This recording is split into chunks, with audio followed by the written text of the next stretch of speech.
이스라엘의 역사를 살펴보면 이스라엘 백성들이 하나님의 마음을 참 아프게 했던 것을 우리는 기억합니다. 하나님이 택하시고 하나님의 백성을 삼으신 특별한 민족임에도 불구하고 이스라엘은 끊임없이 하나님을 떠나고 하나님의 말씀을 거역하여 하나님의 마음을 아프게 합니다.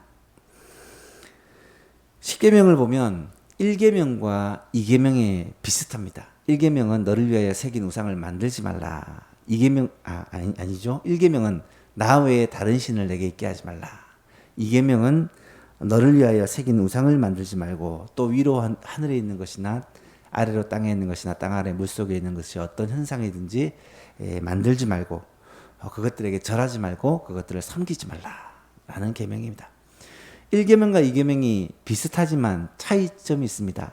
1계명은 경배의 대상을 얘기하는 것이고 2계명은 경배의 방법을 얘기하는 것입니다. 1계명은 하나님 외에 다른 대상을 섬기지 말라는 계명이라면 2계명은 그 섬기는 방법에 있어서 하나님이 정하신 방법이 있는데 너희 마음대로 섬기지 말라는 것입니다. 예배를 하는 것도 너희 마음대로 예배하지 말고 하나님을 섬기는 것을 그냥 내 마음에 좋을 대로 하지 말고 하나님이 명하신 방법, 그 말씀을 따라 하나님을 예배하고 하나님을 섬기라고 하신 것이 이 계명입니다. 그래서 하나님은 하나님을 무슨 모양으로 빚어 만드는 것을 굉장히 싫어하시고 손으로 빚어 만든 것은 하나님이 될 수가 없다라고 말씀하시고 모든 빚어 만든 우상들은 하나님을 섬기는 방법이 아니다라고 말씀을 하십니다. 오늘 우리들은 과연 어떻습니까? 하나님을 잘 섬기고 있습니까? 우리는 하나님이 기뻐하시는 예배를 드리고 하나님께서 기뻐하시는 거룩한 삶을 살고 계십니까? 오늘 우리들의 모습이 혹시 구약 이스라엘 백성들의 모습과 비슷한지는 아는지 한번 점검을 해보아야 하겠습니다. 로마서 12장에는 이렇게 얘기를 합니다. 그러므로 형제들아 내가 하나님의 모든 자비하심으로 너희를 권하노니 너희 몸을 하나님이 기뻐하시는 거룩한 산 제물로 드리라. 이는 너희가 드릴 영적 예배니라. 너희는 이 세대를 본받지 말고 오직 마음을 새롭게 함으로 변화를 받아 하나님의 선하시고 기뻐하시고 온전하신 뜻이 무엇인지 분별하도록 하라 라는 것이 로마서의 말씀입니다. 여러분, 하나님의 뜻을 알고 그 뜻을 분별하고 그 뜻대로 사는 것, 이것이 오늘 우리에게 요구하시는 신앙생활입니다. 우리의 몸을, 우리의 삶을 하나님이 기뻐하시는 거룩한 산 예배로 드리는 것, 이것이 우리가 드릴 영적 예배라고 말씀하고 있습니다. 삶이 예배라는 것이죠. 그렇게 살기 위해서 우리에게는 무엇이 필요하냐? 하나님의 뜻을 알아야 되는데, 하나님의 선하시고 기뻐하시고 온전하신 뜻을 알아야 되는데 그 뜻을 어떻게 분별할 것인가 하는 것이 오늘 설교의 주제입니다. 하나님의 뜻을 어떻게 분별할 것인가? 오늘 이 시대는 너무나도 복잡한 시대고 미혹이 많은 시대라서 분별해야 될 것이 참 많습니다. 여러분, 세상 속에 조금만 발을 담그고 정신을 잠시 놓고 있으면 세상에 금방 빨려 들어가 버리는 것이 오늘 우리가 살아가는 이 세상입니다. 목적이 돈이고요. 목적이 성공이고요. 목적이 명예고요. 목적이 쾌락입니다. 이 세상에 주는 즐거움은 정말 우리들의 하나님을 향한 중심을 빼앗아 버리기가 너무 쉽다라는 거예요. 반면 이 세상의 유혹을 우리가 과감하게 떨치고 벗어나면 끝이냐? 또 그 뒤에는 미혹의 영이 우리를 사로잡고 있는 것을 보게 됩니다. 여러분, 이단에 빠지는 사람들은 대부분 열심이 있는 사람들입니다. 흐리멍텅한 사람, 열심 없는 사람은 이단에도 안 빠져요. 이단에 빠지는 사람은 거의 다 갈증이 있고 열정이 있는 사람들이 이단에 빠집니다. 이단은 세상의 이런 유혹으로부터 이겨내고 하나님을 향한 마음을 가진 사람들을 영적으로 무너뜨리는 그러한 세력입니다. 그래서 정신을 바짝 차리지 않으면 자기도 모르게 세상에 빠져 있고 자기도 모르게 이단에 빠져 있고 그래서 우리의 삶이 전투가 될 수밖에 없다라는 거죠. 악한 자의 공격은 한 국가에, 한 교회에, 한 가정에 이렇게 집단으로 시험이 오기도 하고 또는 개인적으로 시험이 오기도 합니다. 느헤미야서를 읽어보니까 먼저는 이스라엘 백성들에게 시험이 왔습니다.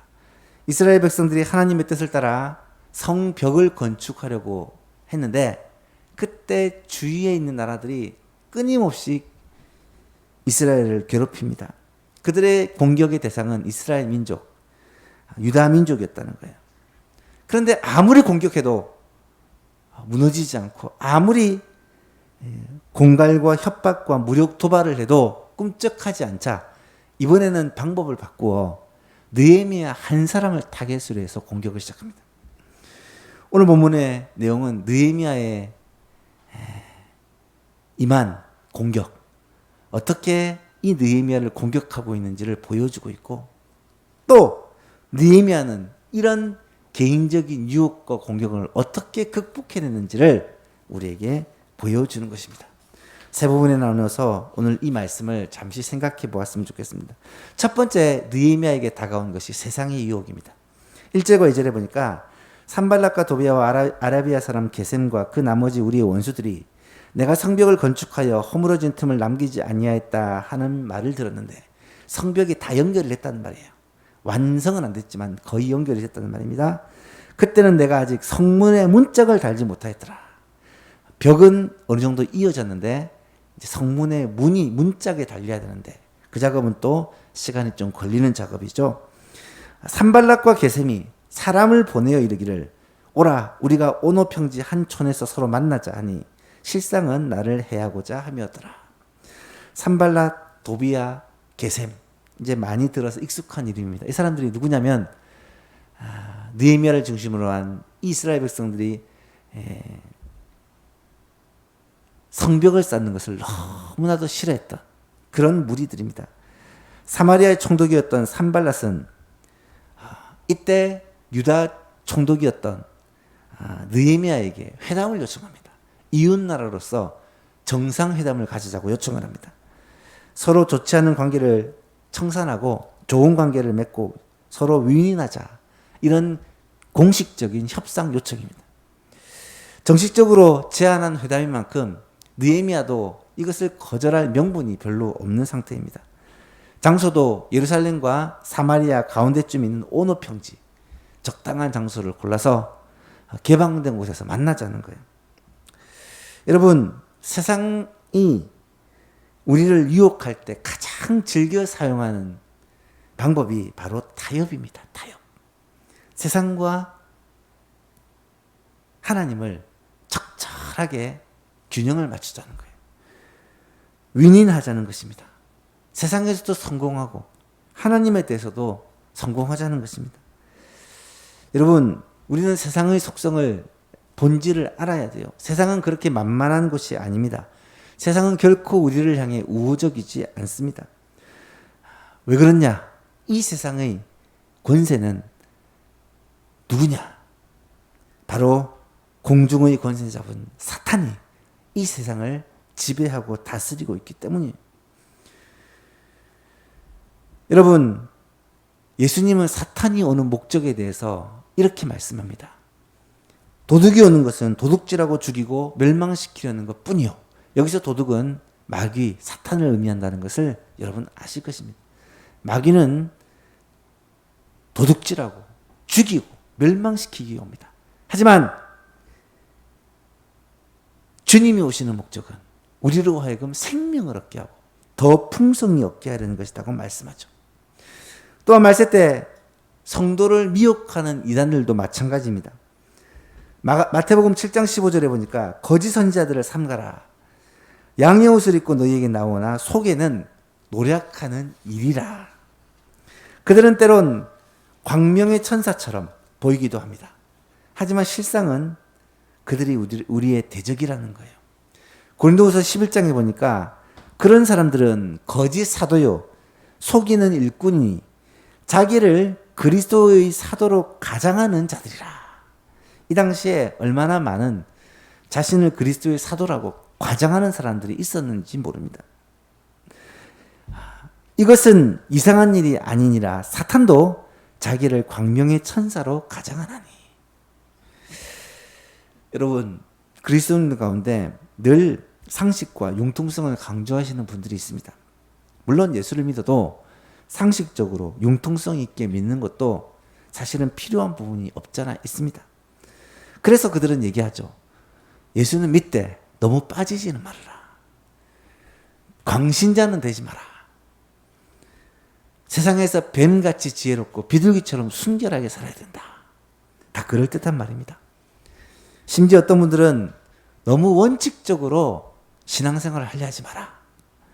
너무 정직하게 돈 벌려고 하지 마라. 돈 못 번다. 하나님도 고3은 봐준다더라. 공부할 땐 공부해라. 이런 식으로 이야기하는 분들도 적지 않아 많이 있습니다. 여러분 잘 생각해 보면 하나님을 섬기는데 적절한 거리를 두고 한 발은 세상에 한 발은 하나님께 걸치고 사는 그리스도인들이 얼마나 많은지 모릅니다. 특히 오늘날, 특히 서울 땅에 말입니다.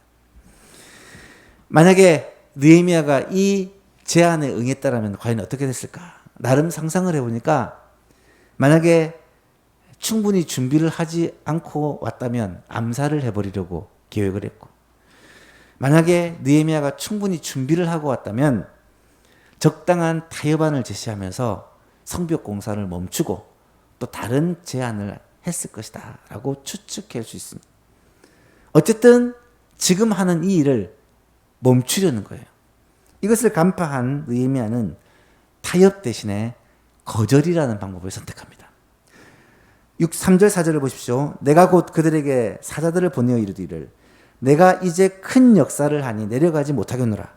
어찌하여 역사를 중지하게 하고 너희에게로 내려가겠느냐 하매 그들이 4번이나 이같이 내게 사람을 보내되 나는 똑같이 대답을 했다. 참 사탄은 끈질깁니다. 4번이나 거듭 이렇게 찾아와서 타협안을 제시하고 마음을 흔듭니다. 하지만 그때마다 느헤미야는 아주 단호하게 거절을 합니다. 여러분, 거절이라는 것이 그리 쉬운 일이 아닙니다. 거절을 잘 못하는 사람들이 의외로 많습니다. 저도 그래요. 한 나라의 총독이었던 느헤미야가 공식 제안을 거절한다라는 것은 사실 외교적인 결례일 수도 있고 또 자기 자신의 어떤 위시나 체면에도 문제가 있을 수도 있고 또 다른 사람으로부터 조롱을 받을 수도 있습니다. 하지만 자신의 명예나 자신이 당하는 수치보다 느헤미야는 하나님의 뜻을 더 중요시했기 때문에 거절을 했다는 거예요. 어디서 그것을 알 수 있습니까? 느헤미야는 분명히 거절하는 이유를 밝히고 있는데 3절에 보니까 내가 지금 큰 역사를 하고 있다. 이 큰 역사는 성벽을 건축하는 일을 말합니다. 이 역사를 하다가 도중에 어떻게 너에게 가겠느냐. 하나님의 이 역사를 하고 있는 이것을 이야기하면서 거절을 합니다. 이 말은 무슨 말입니까? 지금 너와 정상회담을 하는 것보다 성벽 쌓는 이 일이 더 우선순위가 있고 하나님이 기뻐하시는 일이라는 확신이 있었던 것입니다. 여러분, 느헤미야는 우선순위에 대한 충분한 고민이 있었습니다. 하나님이 무엇을 원하실까?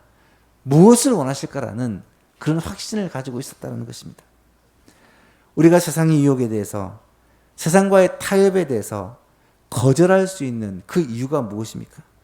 바로 하나님이 기뻐하시는, 하나님이 선하게 여기시는, 하나님이 우리에게 맡기신 그 사명에 대한 우선순위가 있을 때 우리는 세상의 미혹, 타협에 대한 요구에 단호하게 거절할 수가 있는 것이죠.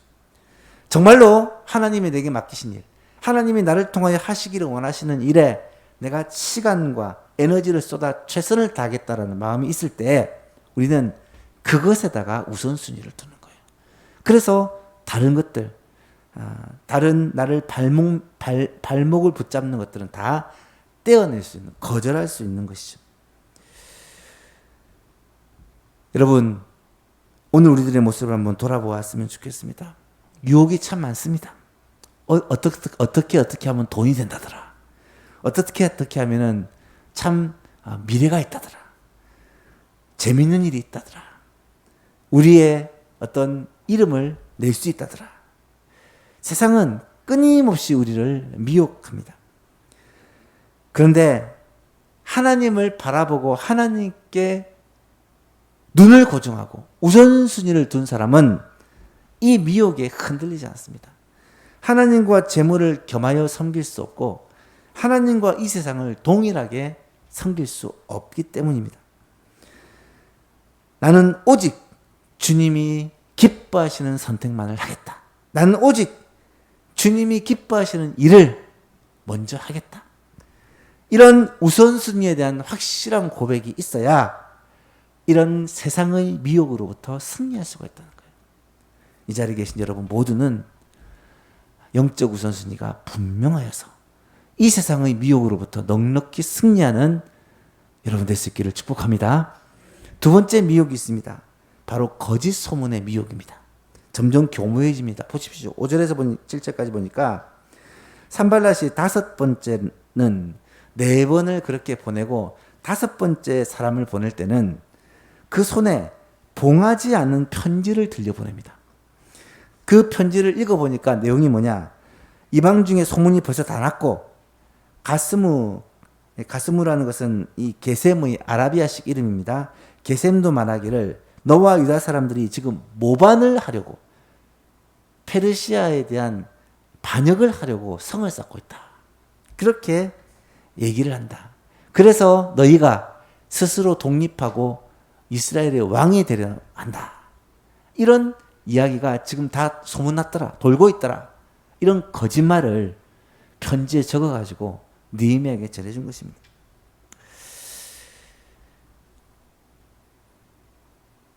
세상의 미혹에 꿈쩍 않는 느헤미야를 향해 이번에는 느헤미야의 마음을 흔드는 봉하지 않는 편지를 그리고 거짓 소문을 퍼뜨려 가지고 이 느헤미야의 마음을 흔드는 것입니다.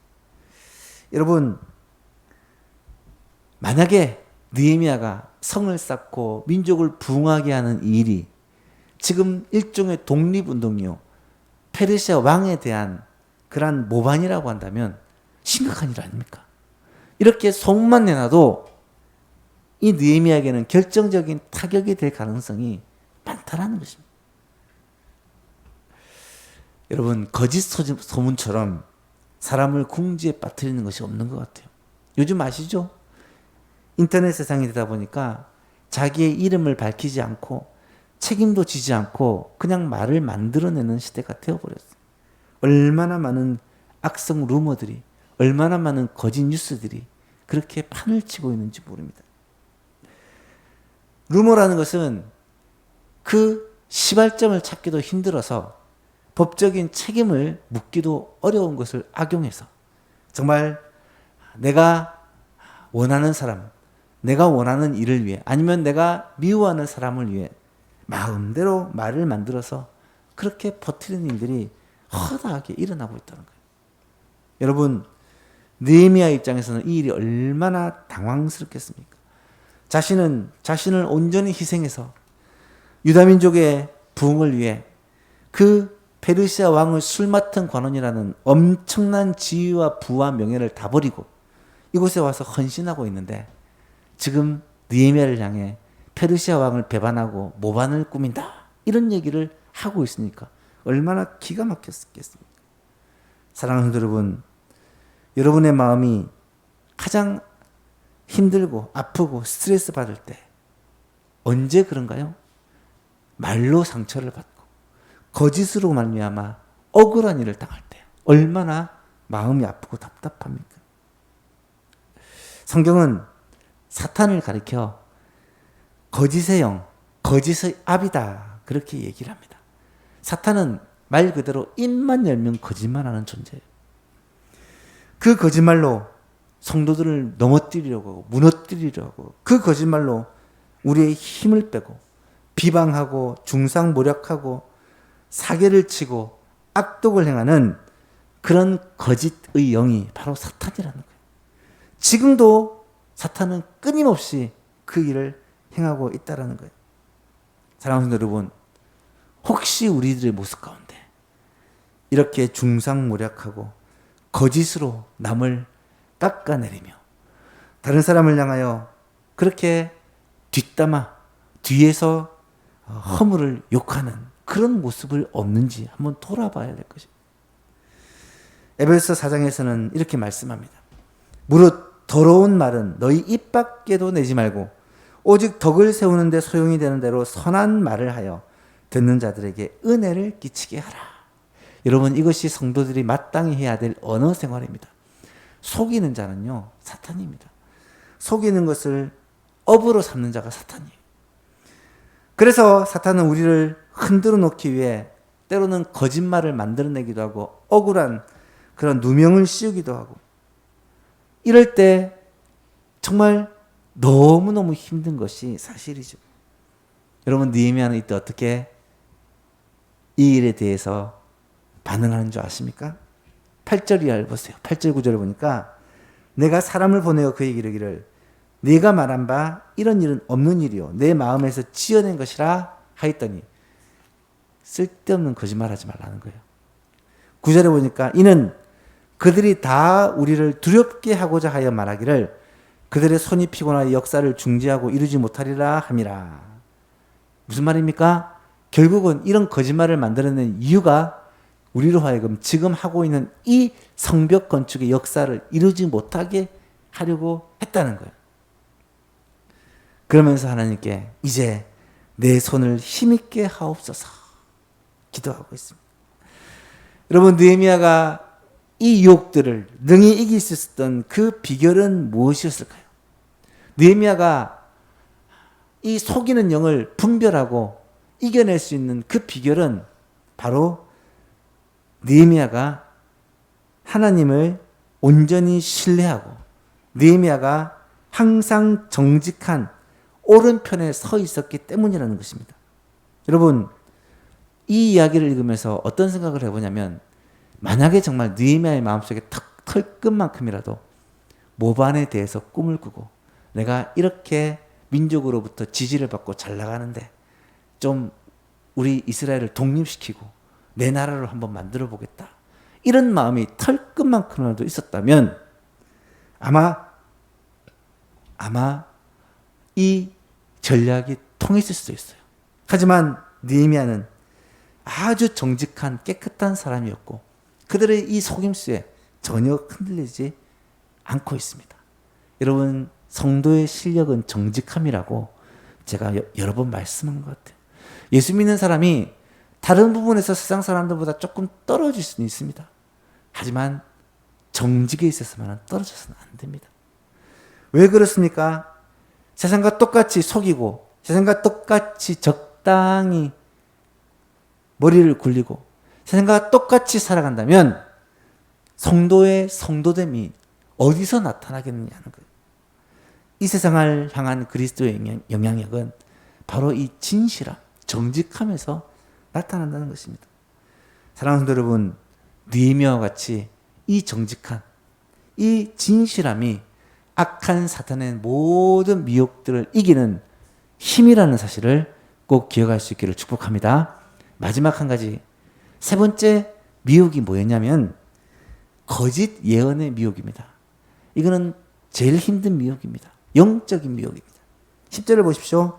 그 후에 무에다넬의 손자 돌라야의 아들 스마야가 두문불출하기로. 여러분, 스마야는 선지자입니다. 선지자 스마야가 집 밖을 안 나오는 것입니다. 내가 그 집에 가니 그가 이르기를 그들이 너를 죽이려 올 터이니 우리가 하나님의 전으로 가서 외소 안에 머물고 그 문을 닫자. 저들이 반드시 밤에 와서 너를 죽일 것이다. 여러분, 선지자가 한 말입니다. 선지자가 한 예언입니다. 지금 적들이 우리를 죽이기 위해서 오니까 빨리 성전에 들어가 숨자는 것입니다. 가장 안전한 곳에 숨자는 것입니다. 여러분, 이것은요, 참 세상의 시험보다 더 힘든 영적인 시험입니다. 선지자를 통해 주시는 말씀인데 그 말씀이 성전으로 들어가 숨으라는 거예요. 곧 너를 치러 지금 암살단이 올 거니까 빨리 성전에 들어가 숨으라는 거예요. 사랑하는 성도 여러분, 스마야가 선지자였기 때문에 느헤미야도 그의 말을 그냥 스치고 지나가 버릴 수가 없습니다. 하나님의 뜻인가? 지금 내게 닥친 위험을 가르쳐 주신 하나님의 뜻인가? 그런 갈등도 순간적으로 했을 것입니다. 하지만 그는 곧 깨닫게 됩니다. 이것은 하나님의 뜻이 아니라는 것을. 그래서 11절 12절에 그는 말하죠. 내가 이르기를 나 같은 자가 어찌 도망하여 나 같은 몸이면 누가 외소에 들어가서 생명을 보존하겠느냐. 나는 들어가지 않겠노라 하고 깨달은 즉 그는 하나님께서 보내신 바가 아니라 도비야와 산발렛에게서 뇌물을 받고 내게 이런 예언을 했다라는 것을 알게 되었다는 것입니다. 여러분, 그렇다면 이 느헤미야가 어떻게 영적인 분별을, 이 스마야 선지자의 말을 분별할 수 있었을까? 결국은 느헤미야 자체가 기도에 깨어있는 사람이고 하나님의 말씀에 깨어있는 사람이었기 때문에 가능하다는 거예요. 여러분, 느헤미야는 다시 말씀드리지만 교육자가 아닙니다. 평신도입니다. 느헤미야는 정치인입니다. 그런데 느헤미야는 그 누구보다 기도하는 사람이었고 그 누구보다 말씀의 사람이었습니다. 그러다 보니까 이런 상황 속에 스마야의 거짓 예언을 분별해낼 수가 있었다는 거예요. 느헤미야는 항상 기도하는 사람이었기 때문에 뭔가 좋지 않은 일들에 대한 하나님의 마음을 깨닫게 됩니다. 느헤미야는 하나님의 말씀에 밝은 사람이었기 때문에 성전의 외소에 들어가 숨으라는 이 말이 얼마나 잘못된 말인지. 민수기 18장에는 성전의 외소는 반드시 제사장만 들어갈 수 있는 곳인데 나보고 들어가라고 하는 거 보니까 뭔가 이상하다는 걸 느꼈을 거예요. 또한 느헤미야는 유다의 총독입니다. 총독은 리더입니다. 느헤미야가 생각하는 리더는 두려워서 숨으면 안 되는 존재입니다. 암살자를 두려워해서 리더가 숨었다면 누가 그 리더를 믿고 함께 사역에 동참을 하겠습니까? 따라서 느헤미야는 스마야 예언을 들었을 때 이것이 무언가 잘못되었다는 걸 깨닫고 말씀과 기도를 통해 분별했을 것입니다. 그리고 이것이 결국 돈을 받고 거짓으로 예언한 것이라는 걸 알게 되죠. 사랑하는 여러분, 많은 사람들이 헷갈려 하시는 부분이 이런 영적인 분별입니다. 특히 안타까운 분들이 소위 영적으로 뛰어난 사람, 위대한 사람, 기도 많이 하시는 분들, 이런 분들의 말을 하나님의 말씀으로 그대로 믿는 사람들이 적잖아 많이 있다라고 생각합니다. 가끔씩 기도를 받으러 간다거나 가끔씩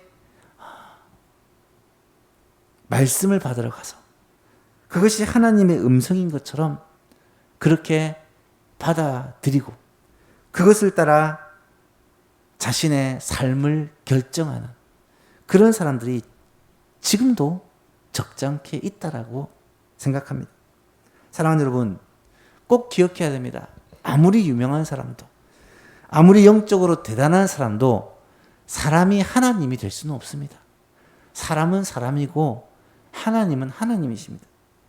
하나님의 뜻은 사람을 통해서, 사람을 통로로 일하시고 사람을 통해서 말씀하시지만 그렇다고 해서 그 사람이 하나님과 비슷한 사람이 될 수는 절대로 없습니다.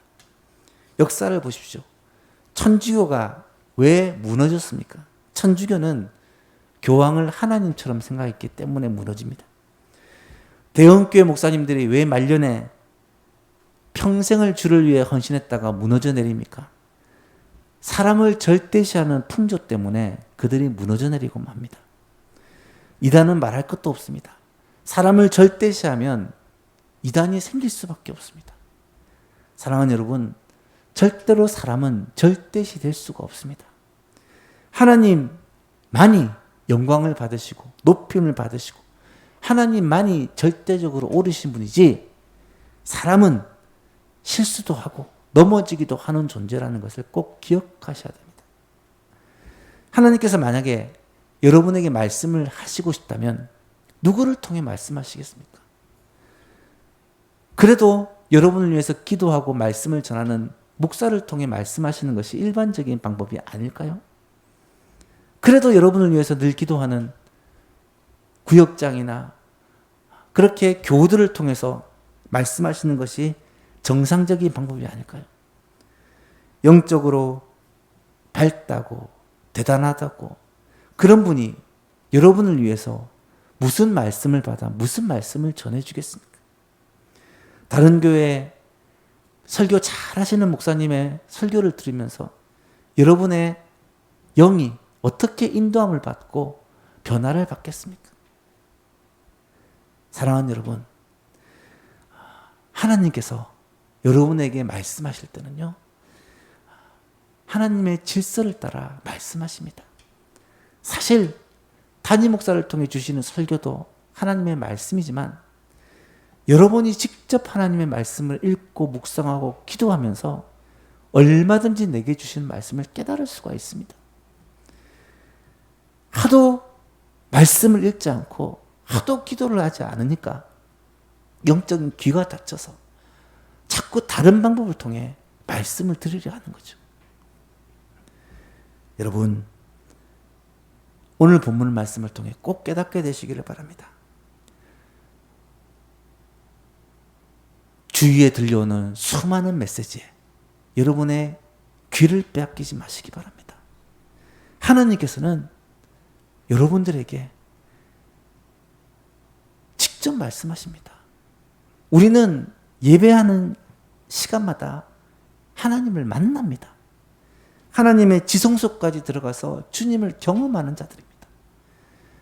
왜 다른 사람을 통해, 왜 대단한 사람들을 통해 하나님의 음성을 들어야 됩니까? 우리가 늘 말씀과 기도로 살면 어떤 상황도 분별할 수 있고요, 하나님의 뜻을 깨달아 알 수 있습니다. 너희는 이 세대를 본받지 말고 오직 마음을 새롭게 함으로 변화를 받아 하나님의 선하시고 기뻐하시고 온전하신 뜻이 무엇인지 분별하라고 말씀해 주셨습니다.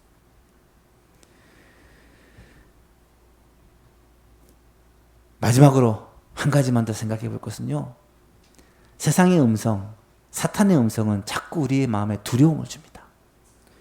13절 14절을 보니까 그들이 뇌물을 준 까닭은 나를 두렵게 하려고 이렇게 함으로 범죄하게 하고 악한 말을 지어 나를 비방하려 함이었다. 내 하나님이여, 도비야와 산발락과 여선진 노야다와 그 남은 선지자들 곧 나를 두렵게 하고자 하는 자들의 소행을 기억하옵소서. 여러분, 두려움은요, 하나님이 주신 마음이 아니에요. 우리의 마음속에 두려움이 자꾸 찾아오는 것은 숨겨진 죄가 있다거나 아니면 사탄의 속임수일 가능성이 많습니다. 디모데후서 1장 17절에서는 분명히 말씀하기를 하나님이 우리에게 주신 것은 두려워하는 마음이 아니요 오직 능력과 사랑과 절제하는 마음이다 라고 말씀합니다. 모든 일을 두렵게 생각하고 부정적으로 생각하고 걱정과 근심과 두려움에 사로잡히게 하는 것은 지금도 사탄이 하는 방법이요, 하나님의 선한 뜻을 이루지 못하도록 우리를 무너뜨리는 방법입니다.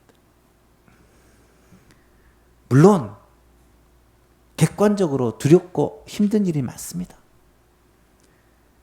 코로나라는 이 상황 속에 2년 동안 우리는 참 어떻게 보면 두려움 속에 살아왔습니다.